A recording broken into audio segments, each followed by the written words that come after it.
Sister Meeple here, bringing you my 5 most anticipated games launching on Kickstarter in mid-July, July 11th. Based on the recent Copenhagen game by Queen Games, Copenhagen Roll and Write is a family-weight polyomino placement game. Players draw in polyominoes based on the colors of dice they roll to construct the facade of a building front. I know of at least 4 other Tetris-based roll and write games released this year alone, so it will be interesting to see if Copenhagen Roll and Write stands out in such a crowded field. July 15th. Margraves of Valeria is the 5th standalone game in the Valeria series by Daily Magic Games. You are a field marshal responsible for patrolling borders and building ward towers, and you can use local knights to help accomplish your designs. On your turn, you can play only 1 citizen card from your hand, which makes player turns very quick, but choosing which card to play is not as simple as it sounds, because there are 4 possible actions on each card. Deck building and worker placement are key elements of Margraves of Valeria, which will be the heaviest of the Valeria series thus far.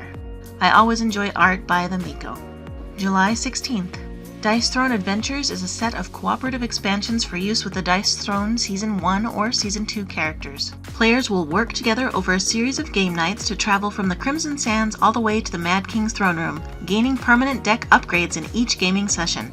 Rumor has it that due to popular demand, the remastered Dice Throne Season 1 will be part of the Dice Throne Adventures Kickstarter campaign, including a battle chest similar to that previously offered for Season 2.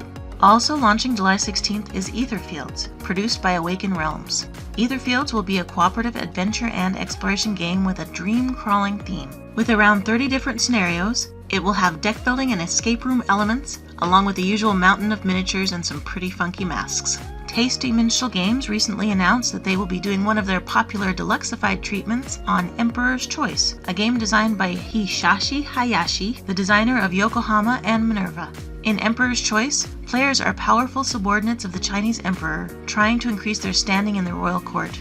This will be the first time this medium-weight euro is widely available in English. Did I leave out your favorite upcoming Kickstarter? If so, let me know in the comments below.